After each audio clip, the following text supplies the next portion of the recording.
नमस्ते साथियों, सशक्त भारत से मैं डॉक्टर आर के वर्मा। फिर से विनती, आप सब्सक्राइब नहीं करते हैं, प्लीज सब्सक्राइब करिए, मेरा उत्साह बढ़ाइए।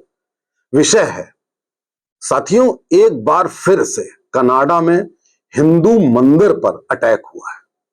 किसने किया? खालिस्तानी आतंकियों ने।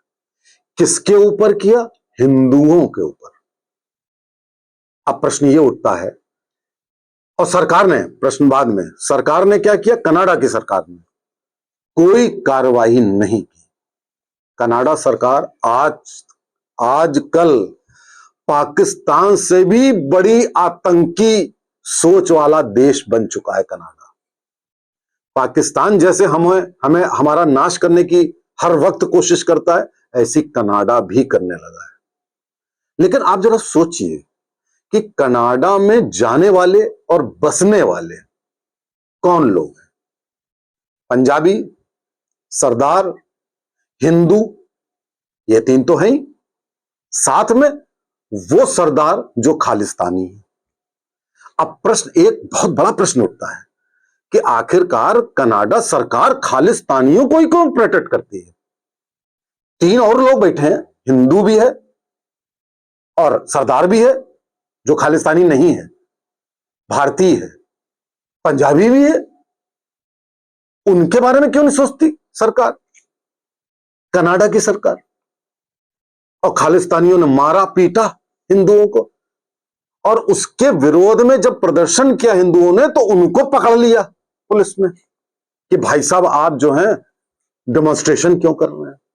इतना बड़ा अन्याय। आप जरा सोचिए, कैसे कर लेते हैं ये लोग? ये लोग ऐसे कर लेते हैं क्योंकि वो जानते हैं कि हम खालिस्तानियों का फेवर करेंगे, और ये जो बाकी के जो भारतीय हैं, हिंदू, पंजाबी और सरदार, ये एकजुट नहीं है। जस्ट लाइक इंडिया में राजनेताओं को मालूम है कि हिंदू यूनाइटेड नहीं है, जातियों में विभाजित है। हम रोज हिंदुओं को गाली देंगे, सनातन धर्म को गाली देंगे, उसको डेंगू बोलेंगे, मलेरिया बोलेंगे, एड्स बोलेंगे, कुछ नहीं होने वाला। ऐसे कनाडा की सरकार को भी मालूम, आप जानते हैं। और यही बांग्लादेश में भी हुआ। आप जरा सोचिए कि आखिरकार पूरे विश्व में हिंदू धर्म को टारगेट क्यों किया जा रहा है भाई? कोई किसी और धर्म को टारगेट नहीं कर रहा है। आपने कहीं सुना कि कोई दूसरे धर्म का व्यक्ति मुसलमानों पर अटैक कर रहा हो, उनकी मस्जिद पर अटैक कर रहा हो? आप एक उदाहरण बता दीजिए, एक उदाहरण नहीं है। इजराइल भी अगर पैलेस्टीनियन के खिलाफ एक्शन ले रहा है, तो पहले उन्होंने 1,500 मारे, बलात्कार किए, पब्लिक डिस्प्ले किया नेकेड बॉडीज का, उठा के ले गए, तब उसके प्रतिरोध में उन्होंने अटैक किया।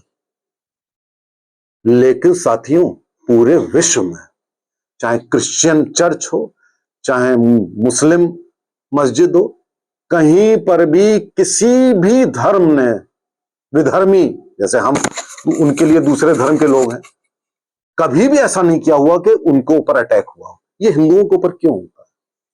खास तौर से हिंदुओं के ऊपर क्यों?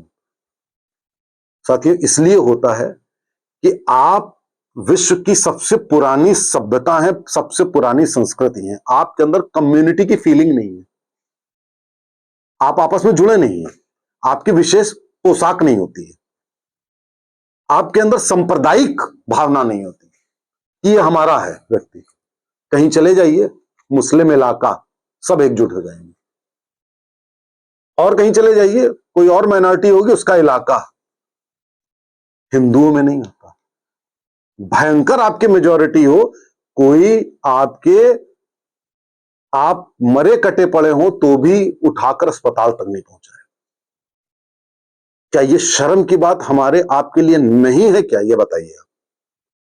तो कनाडा सरकार क्या कर रही है? कनाडा सरकार वही कर रही है जो भारत में होता है, आतंकियों का साथ दे रही है। भारत में भी टेररिस्ट का साथ दिया जाता है, कह दिया जाता है कि आर्टिकल 370 रिस्टोर करेंगे, यूनिफॉर्म सिविल कोड नहीं लाएंगे, मुस्लिमों को रिजर्वेशन देंगे। क्या है? तो भारत में भी यही हो रहा है, वहां भी ये हो रहा है, अमेरिका में भी यही होता था साथियों। ये तो कहिए, अभी अभी डोनाल्ड ट्रंप ने एक ट्वीट करी जिसमें उन्होंने बहुत सीरियस कंसर्न दिखाया कि बांग्लादेश में हिंदुओं को टारगेट किया जा रहा है, हर जगह टारगेट किया जा रहा है। We are concern. बहुत बड़ी बात है कि अमेरिका का पूर्व राष्ट्रपति, और आज इस समय चुनाव होने जा रहा है, अगर वो हो गए तो वर्तमान भी, वो अगर हिंदुओं की प्लाइट के ऊपर कमेंट कर रहे हैं तो बहुत बड़ी बात है। हम बहुत खुश हैं, एक्साइटेड, काश वो आ जाएं। लेकिन अमेरिका में भी आप सोच सकते हैं, कमला हैरिस इंडियन ओरिजिन है लेकिन टोटली एंटी इंडियन है। ट्रंप नहीं है एंटी इंडियन, वो हिंदुओं के हित की बात कर रहे हैं कि हिंदुओं का परसिक्यूशन बांग्लादेश में क्यों हो रहा है, कई जगह क्यों हो रहा है। आपके अपने देश की लेफ्टिस्ट ऐसे करिए, उसकी सपोर्ट में बहुत सारे भारतीय खड़े हुए हैं क्योंकि उसने कुछ वीजा की सुविधा देने की बात कर दी। बिल्कुल साथियों, ये तो बिल्कुल जिसे कहना चाहिए शर्म से डूब मरने वाली बात है।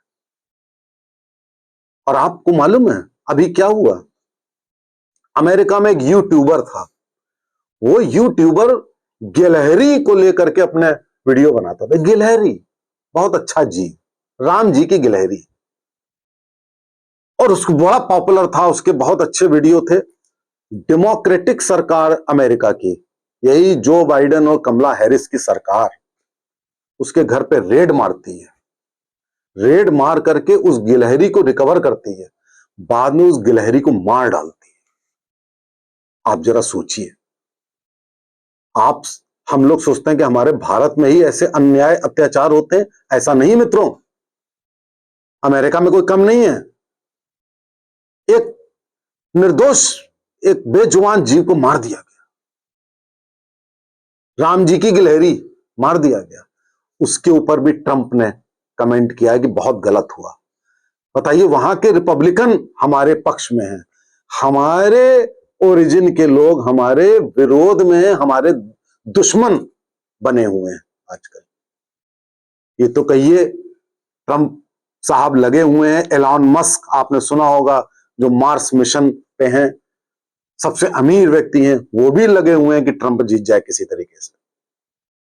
तो अगर ये ट्रंप और एलॉन मस्क इन सबका कॉम्बिनेशन आ जाता है तो हम भारतीयों के लिए बहुत अच्छा होगा, हिंदुओं के लिए बहुत अच्छा होगा।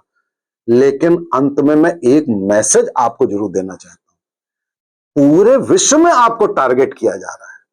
इस पूरे विश्व की 42 सभ्यताएं खत्म हो गई, चाहे वो रोम कल्चर हो, ग्रीक हो, मेसोपोटामिया हो, माया हो, सब खत्म हो गई।